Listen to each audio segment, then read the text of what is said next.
Welcome back to Learning Partners. So, hotel booking application, right? So, this is also not the what we can say kind of a application we look for, like we have banking application, e-commerce application, just like that. We have a room booking application also, right? Hotel room booking. So, there also a certain business model is there, which normally get asked in the interview, right? So, this is just a consider you have a hotel and you want to create a room booking application for that particular hotel. We are not talking about creating a product where multiple hotels will be there and multiple customer also can log in. Just a basic type. Consider a standalone hotel is there. They have certain number of rooms, and we want to design a system by which their staff can use that system and they can easily book the room and see all the booking calendar and everything, right? So this is just a normal flow diagram. So obviously this is a what we can say personal application, right? So it will have a login page. After login page, we will once it is success, we will land on the dashboard, right? So for this application, we have two roles, admin and the staff. So admin and the staff, just two roles are there. For admin, some special pages are there, and staffs also have some special pages. So you can see dashboard page for both the user, admin and the staff, both the user will have access to this page. Then room creation. Room creation will only be created by admin. Means whatever the rooms they have, that room creation will only give access to the admin user only, right? Then new booking, right? New booking, admin and the staff also both can create a new booking. Once booking is done, that booking will land onto the all booking page, right? On the all booking page, we can show the bookings, all the bookings done. Then if booking is in progress, then we can cancel that also, right? And we can filter that booking also by so many, let's say we want to filter by customer, by mobile number, by room number, all the previous booking, from date to date, all kind of filter we are going to do in this page. Then we have a user page. Now admin will only have a user page access because he only will be able to create new users, right? Then a booking calendar. Booking calendar is like just a calendar where let's say at the right side we show the number of rooms and at the top we will show the number of days, right? From 1 to 31st or 30 what number of days we have. And in between we will show like on which date, which room was booked and who is staying over there, all the information. So I can see that we normally call in hotel applications domain, it is called as a roster, right? So we will get a complete overview of the calendar, right? So this is just the what do we say flow diagram. Now let me just show you the tables what we are going to use. Let me just open the local database. It is not mandatory that you should understand this also, but having a idea behind the database also is very good. So in this is my database. In that database, I have certain tables, right?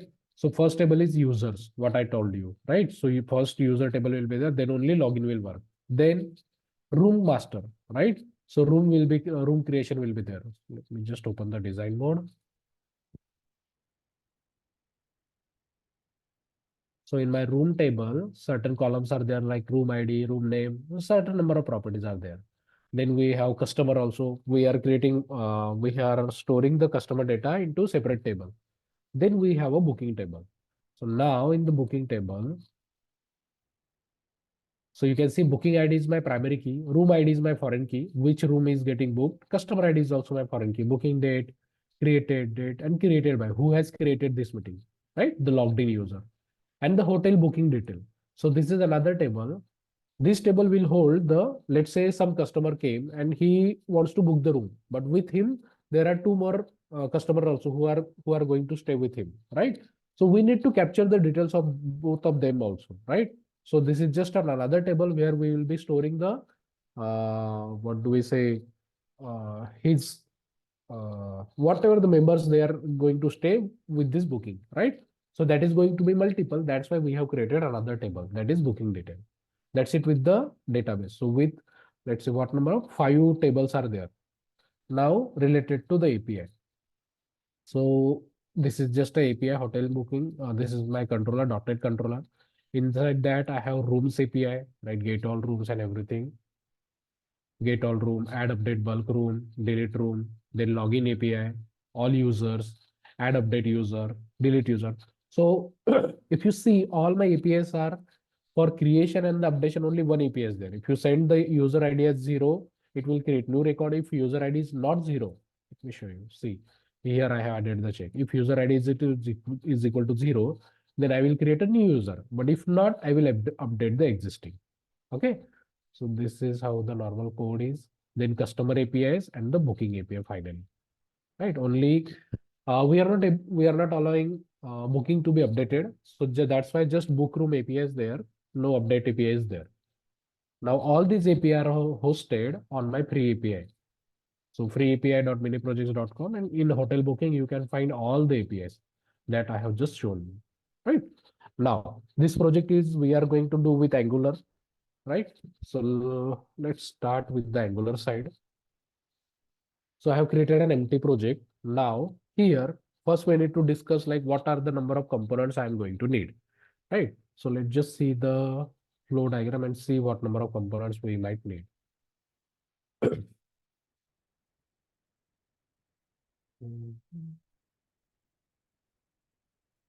So starting from the login page, right? So we will need a login page, right? Then we will need dashboard.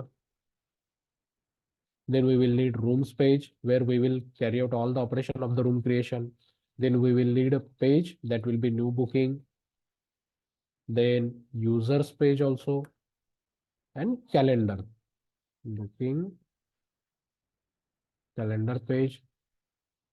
Then we need to show all the bookings also. So after new booking, booking list, right? And this cancel booking and the filter booking will be part of booking list only. So these are the components we are going to need. But since we have the login page and everything, so we are going to need another component that will serve as a parent page after once we have done the login part. So let's call it as a layout where we will have our nav bar and everything.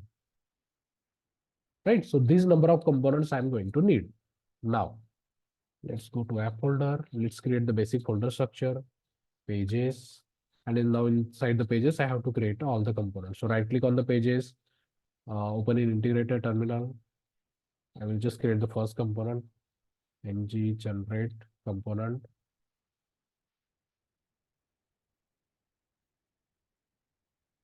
Login, enter. So now it will create a component. So the project is I have created with I think Angular 16. Let me just show you the package.json. Yeah, so it is with 16. But even if you are created with Angular 17, some things are almost common, right? Whatever the Angular code or whatever things we know that are common there in Angular 17 also. But just we don't have app module, right?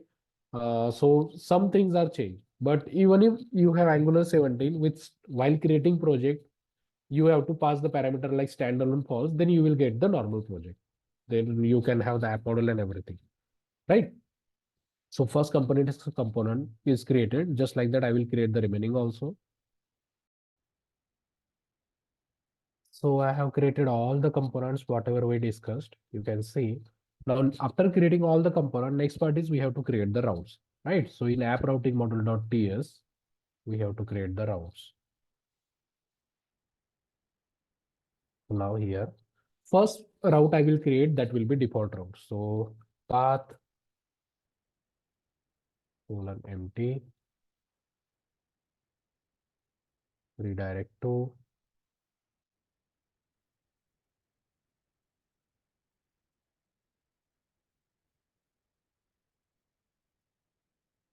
that will be, let's say, login, path match strategy,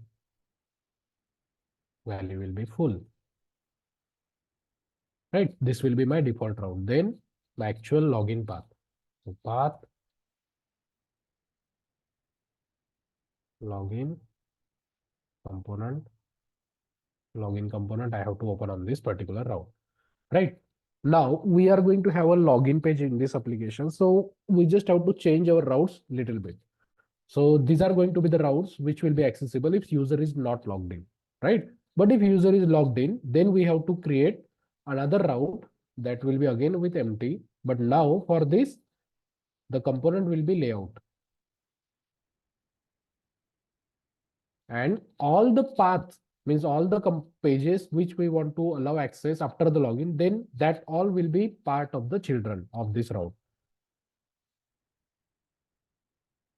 Right? So all the component, these all the components means the pages or the components which we want to allow access after the login only, they will be part of the layout component. So here we have to create the routes of all those.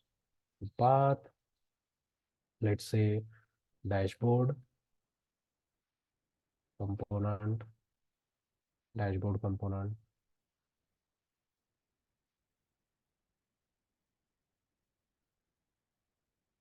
Why it is not coming? The dashboard we have not created. Let me just create that also. But before that, let's say rooms, right? So just like that, we have to create all the routes. So here in the children of the layout route, we have to create all the components route which are going to be accessible only after login only. Okay. Like this, I will create all the things. Okay, so I have created all the routes along with dashboard, rooms, new booking, and the booking calendar. These are the various pages we are going to have once user is logged in, right? Now routing part is done. So let's close this. Now, coming back to after we have created component, some things we need to do on the pay project setup, right? So in the app module, we need to import forms module and the what do we say, HTTP client module. So here forms module I'm going to import, then HTTP client module. So for that, let me just write the import statement. Common slash HTTP, and it will be HTTP client module. And this will also go into the import section, right? Because we are going to use ng model. So to use ng model, this import is necessary. We are going to make the API call using HTTP client service. So for that, this import is also necessary. So only two things we are going to do in the app model. So let's close this also.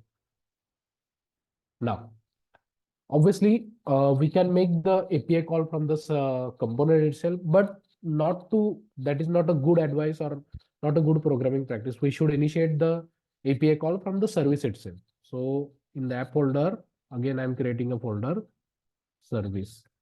And in that service folder, I will be creating a service. Right click on integrated terminal. Let's create a service. Let's say ng generate component. My service name, let's say room service I'm creating. Sorry. It's not C, it should be S. We are going to create a service. So we have to write the S. C is for component, S is for service. So it will create two files, right? One is the testing file and one is the actual service file. Now, so first component we will take is obviously we have to do the login first, because after login only all things will be visible. So everything is empty, right? After components creation and everything, in app module, we just need to write router outlet. Okay, so if user is not logged in, then our app component will be parent component.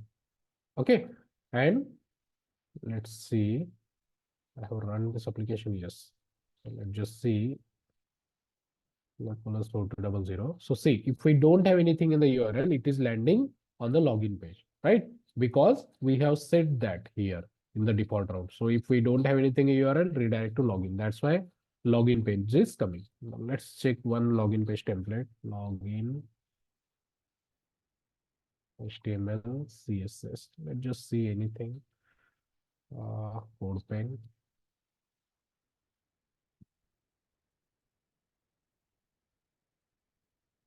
Let's just get any default page which looks better.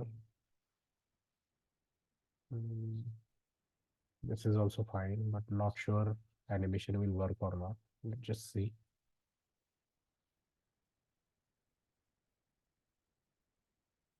Okay, so let's copy this. Let's go to the login page HTML. Let's remove it, paste it. Now we need the CSS also. Let's copy. Let's paste it over here. Now we don't have body, right? So instead of body, I will create a parent div. dot parent, and we'll add this over here, dot parent, and move that whole code inside that parent div. Right, everything is there. Let's just see if that animation still look proper or not. Yeah, same page is coming, right? So our login page is done. Now, from the Swagger, first I will create some users. Uh, let's see if we have any users or not. Write out, execute. If you are not familiar with the Swagger, you can simply Google or YouTube. It's very easy. Just to test the application or see and everything, whatever with API we can do that. Alternate way is Postman, but again with the Postman, you have to copy paste whole thing, create an object. Here you get everything predefined. Right, so we have one user with my name Chetan and the password is 112233. Now we have a login page. Login API is there. For this, let's okay, phone is there. Let me just check Chetan. What was the password? 1122. Let's copy. Let's just check if API is working or not. Login API. Yeah, login API is working. So you can see whatever the data we pass, we have got that user. If I send wrong password here, I will get it as a warning like wrong credential, right? So our login API is working fine. Now we need to integrate this API on this button click, right? So first we need to create the object, this object. So let's create object into .ts. So in login component.ts, first I have to create the login object, right? So login obj colon any. I'm creating objects with any, but you can create it with using class or interface. But just to limit the video length, I'm going with any. Okay, so that I don't have to waste time creating that. So our object is created. Now this object I have to bind to the text boxes, right? So now with ng model, square bracket, round bracket, ng model,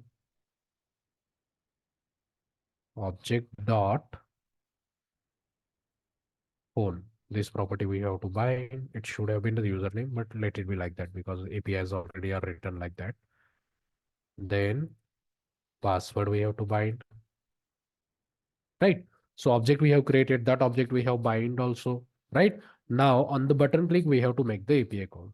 Instead of submit, let's make it button, and on click, sorry, click event on login.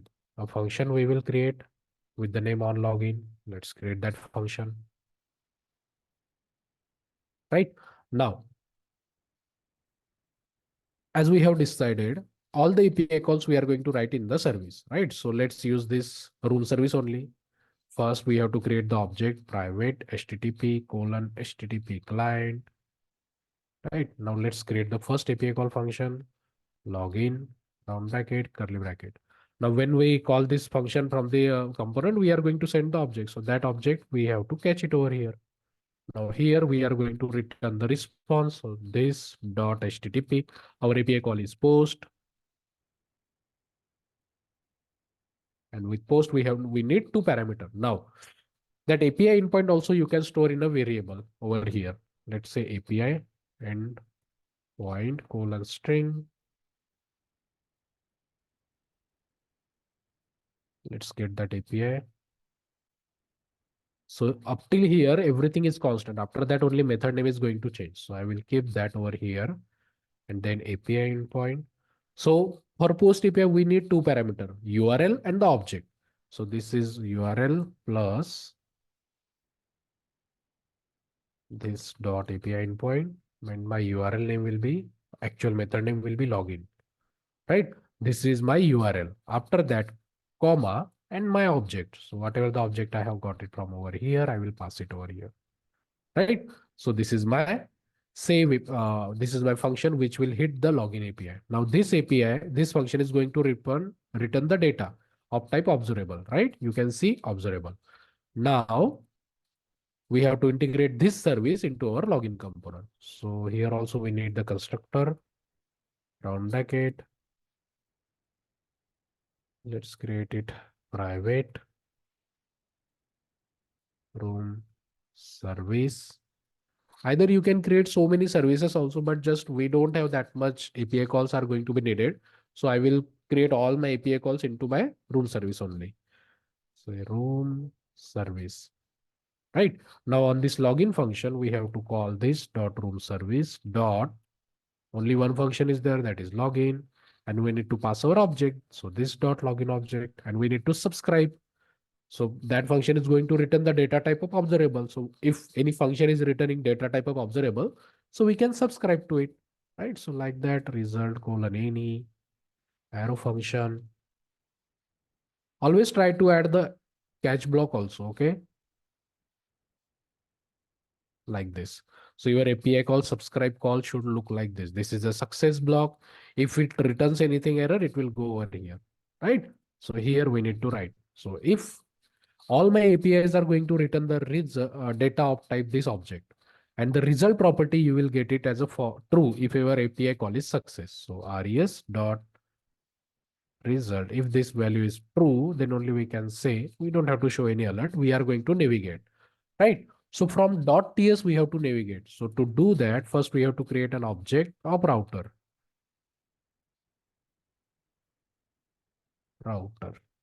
right? So from here, this dot router dot navigate by URL, and we have to pass the URL. Once we successfully log in, then we have to navigate to the dashboard. So dashboard we have to navigate. Okay, but before navigating, we need to store the logged in user data also into the local storage. So you can use local storage, session storage, or cookies also. Okay, whatever you feel according to your scenario, you can use it. So set item.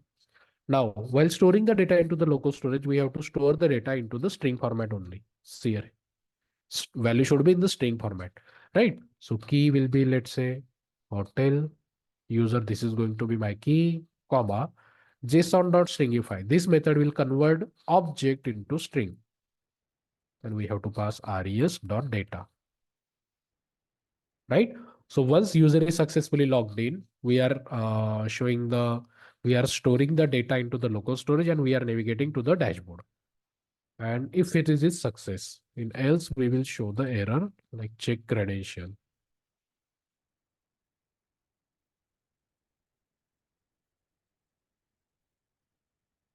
Right. So let's check if we are able to successfully navigate or not. Let's open the network tab also so we can see what data we are sending with the API. Right.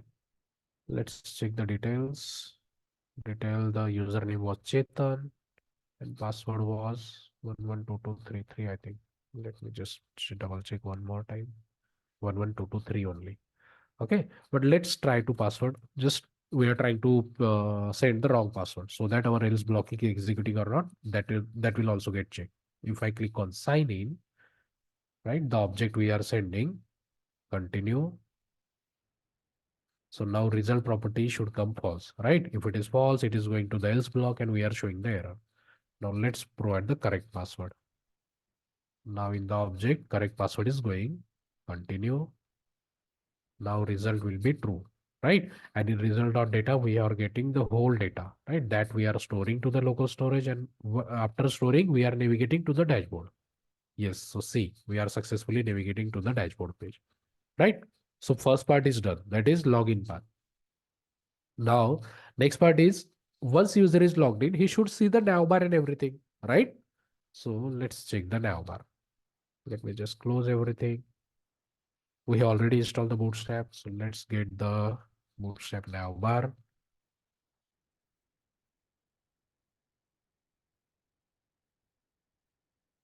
Don't waste, try not to waste the time in UI designing so much. Just use the ready material available because functionality is what we should focus on, right? So just don't waste so much time. Just use any navbar, whatever you get first. I'm using the black one. Let's copy. Now your navbar will go into the layout page. Okay, here it will go the navbar, and after navbar again you will have router outlet to load the children's. So let's just save and check. Earlier layout was coming. Now you can see navbar is also there and dashboard component is coming, right? So this is the first part we have done. Next part will be, we will start on the one by one component, room creation, then booking and everything, right? So with this video, I will stop over here, but in next video, I will complete the remaining part. So that's it. Please stay tuned. And if you are new over here, please do like, subscribe my videos.